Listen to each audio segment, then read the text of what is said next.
Christmas উপলক্ষে অরিতাস বেকারিতে কি কি কাজ হয়েছে সেটাই আজকে তোমাদের সাথে শেয়ার করতে চলেছি। তো প্রথমে একটু সাজিয়ে ফ্লেক্স মেরে নিচ্ছিলাম যে দেখতে কতটা সুন্দর লাগছিল সব ড্রাই ফ্রুটসগুলোকে একসাথে নিয়ে।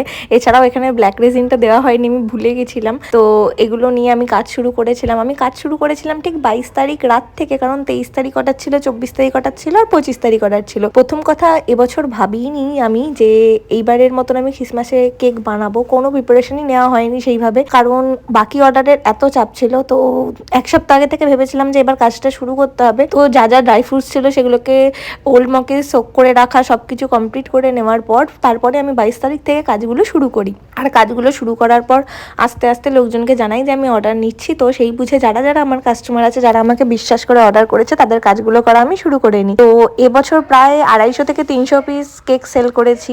তো সবই তোমাদের জন্য, ঠাকুরের জন্য হয়েছে, সম্ভব হয়েছে। তোমরা আমাকে এতটা ভরসা করেছো, এই কদিনে 2 দিনের মধ্যে অর্ডার দিয়ে এতগুলো কেক আমি বানিয়েছি। আর সবটাই এবার পুরোপুরি নিজে একা হাতে করেছি। প্রত্যেকবার মা বোন করে দেয়। এবছর মায়ের শরীরটা খুব একটা ভালো না থাকায় আর বোন বাড়ির সব কাজ করায় সে ক্লান্ত থাকায় আর বলতে পারিনি। তো এবছর সবটা নিজে হাতে কমপ্লিট করেছি, তাই সময় অনেক লেগেছে। আর কাজ করতে করতে কখন যে দিনের পর রাত কেটে গেছে, কারণ কাজ কমপ্লিট করে সেগুলোকে ডেলিভারি করা সেটাও একটা খুব চাপের বিষয়।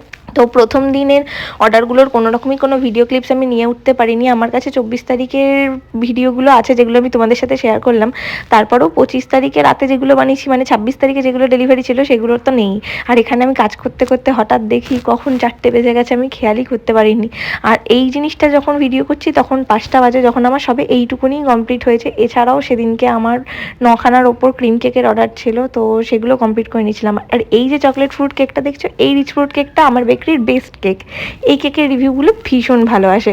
তারপর আস্তে আস্তে আমি কেকের কাজগুলো কমপ্লিট করে নিচ্ছিলাম। কমপ্লিট করে নেওয়ার পর এখানে আরও কিছু কেক বেক করতে দেওয়ার ছিল, সেগুলো বেক করে নিয়ে আমি সব কাজ মিটিয়ে হঠাৎ দেখি ভোর হয়ে গেছে। কখন কাজ করতে করতে, সেই দুপুর থেকে কাজ করতে করতে ভোর দেখে নিয়েছি। তারপরে আবার লাস্ট কয়েকটা কেক বসানোর ছিল, সেগুলো কমপ্লিট করে নিচ্ছিলাম। আর তার মধ্যে এই মার্বেল কেকটা দেখতে ভীষণ সুন্দর লাগে। কমপ্লিট করে নেওয়ার পর আমি এই বাকি যে কেকগুলো আছে ওগুলোকে সুন্দর করে সাজিয়ে গুছিয়ে নিচ্ছিলাম, যাতে এবার একটু রেস্ট নিতে পারবো। রেস্ট নিতে গিয়ে দেখি তখন তো 8টা বেজেই গেছে, আমার 10টা থেকে ডেলিভারি। তো তারপরে আর রেস্ট নেওয়া হয়নি, সব কিছু গুছিয়ে পাছিয়ে বেরোচ্ছিলাম কেকগুলো ডেলিভারি দিতে। আর আজকের ভিডিওটা কেমন লাগলো অবশ্যই কমেন্ট করে জানিও। আর ভালো লাগলে ভিডিওটাকে লাইক আর চ্যানেলটাকে সাবস্ক্রাইব করে দিও। আমার কাস্টমারের রিভিউগুলোও তোমাদের সাথে শেয়ার করলাম, তোমরাও দেখে অবশ্যই জানিও কেকগুলো কেমন হয়েছে। আর এইভাবেই আমাকে সাপোর্ট করতে থাকো তোমরা, যাতে আমি আরও এগিয়ে যেতে পারি তোমাদের ভালোবাসা নিয়ে।